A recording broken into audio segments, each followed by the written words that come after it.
외국계 콘돔 업체 듀렉스라고 있습니다. 설문조사를 했는데 한국인의 34%가 외도를 한 경험이 있다라고 답했다고 합니다. 혼인을 한 사람 중 17%는 부정행위를 하고 있다라는 거죠.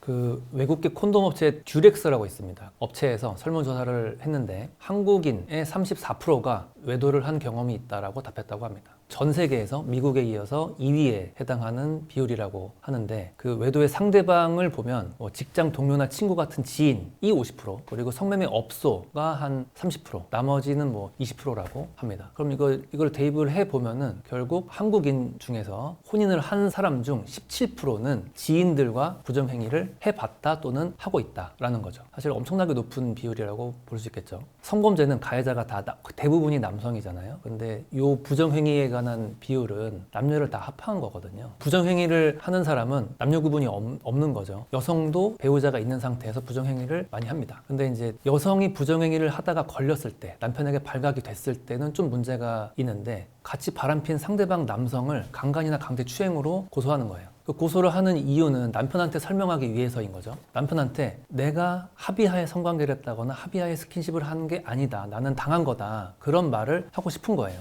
그리고 이제 남편도 그거를 종용하죠. 너가 정말 당한 게 맞다라면은 고소를 해라. 그렇습니다. 근데 사실 이런 사안에서 대부분은 바람핀 남자와 여자, 그리고 여자의 남편도 이게 강간이나 강제추행이 아닐 거라고 생각을 하겠죠. 또 한편으로는 그 남편 입장에서 보면 강간이나 강제추행이었으면 좋겠다라는 강한 바람이 있는 거예요. 내 아내가 다른 남자하고 합의하에 성관계를 했다라기보다는 바람핀 게 아니었으면 좋겠다, 또는 검찰이나 법원에서 바람핀 게 아니다라는 그런 판단을 해주기를 바라는 거죠. 그러면 이제 좀 치유가 되는 면이 있을 수 있잖아요.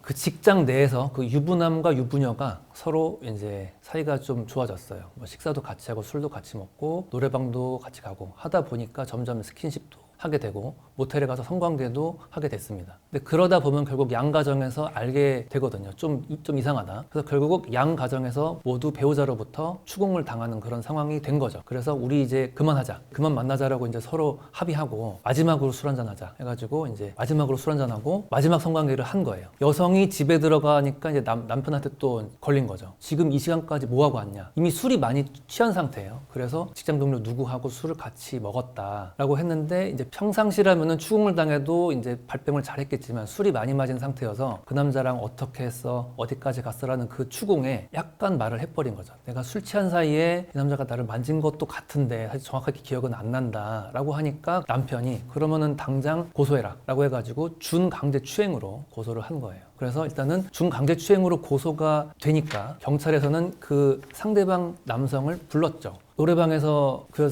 여성이 술에 취한 사이에 네가 만졌다던데 사실이냐 라고 하니까 처음에는 만진 적도 없다라고 했어요. 근데 경찰이 그럼 DNA 검사를 하자. 그럼 그때부터 이제 큰일이 난 거죠. 그러니까 이제 이 남성분은 이제 고민이 되는 거죠. 실체적 사실관계를 밝히면 우리 사실은 직장 내에서 부정행위를 하는 관계였고 그날은 합의하에 성관계를 한 거다라는 게 사실이잖아요. 이 말을 하면은 좀 빠져나갈 수 있겠지. 하지만 그쪽 남편한테 이 이야기가 들어가면은 부정행위 한 게 걸리는 거잖아. 그렇다고 해가지고 스킨십을 한 적도 없다라는 그 진술을 유지한다라면은 DNA 검사하면 다 밝혀질 거잖아요. 그러면 자기 말이 아예 안 먹힐 테고, 이제 고민되는 상황에서 이제 상담을 하러 온 사안이었어요. 그래서 저희는 당연히 사실을 밝혀야 한다. 부정행위가 발각되는 것보다는 중강제추행, 나아가서 중강간으로 처벌되지 않는 게 더 중요하다라고 해가지고 이제 수사관하고 대화를 좀 했죠. 그 남자분이 걱정되는 거는 결국 그거였거든. 이렇게 사실대로 다 말했는데 부정행위가 밝혀지면 어떡하냐라는 거여서 수사관이 이 사건의 그 고소인은 아내분이니까 수사 결과나 수사 과정에 대해서는 아내분한테만 통지가 된다. 남편분은 고발을 한 게 아니니까 수사 과정에 대해서는 알려드릴 수 없다. 그 말에 이제 안심을 하고 이제 다 말씀을 다 드렸어요. 물론 그 상대방 여성도 그걸 다 말한 거죠. 우리 실제로는 합의하에 성관계한 게 맞다. 실제로는 우리 직장 내에서 부정행위를 한 것이다. 라고 했기 때문에 결국 이제 혐의 없음이 나왔습니다. 근데 이 사안은 여자분이 부정행위 상대방을 고소는 했지만 결국 철회했잖아. 이게 되게 상당히 용기 있는 거거든요. 왜냐면 자기가 처음에 고소한 내용이 허위 고소라고 말한 거예요. 그러면은 내가 무고죄로 처벌을 받더라도 남자가 억울하게 당하는 일은 없어야겠다 라고 해가지고 사실대로 말한 거거든. 근데 이런 사안은 극히 일부분이에요.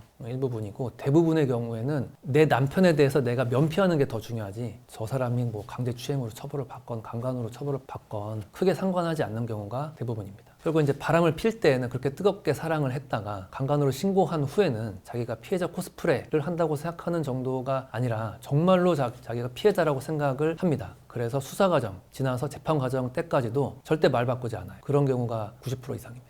강간 사건의 한 3분의 1 정도는 이런 사안이라고 봐도 괜찮다. 그만큼 이제 허위 고소가 많다는 거죠. 어떻게 대응을 해야 되느냐? 실제로 둘 사이에 부정한 관계였다 또는 연인 관계였다 라면은 증거들이 많이 있어요, 보통. 당일 증거까지는 없을지라도 그 전날까지 증거가 분명히 있고 그 성관계 또는 스킨십을 한 후에 상황에 대한 증거도 보통은 많이 있는 편입니다. 서로 배우자한테 걸리지 않기 위해서 싹 다 지워버리는 경우들이 있어요. 그런 경우에는 아주 어렵게 수사가 진행이 되는 건 맞죠. 맞지만 그래도 처음 만난 사이에서 발생한 그런 사안들보다는 무혐의가 나오는 확률이 상당히 높은 편이에요. 그래도 비교적 좀 나은 편입니다. 방어하기가.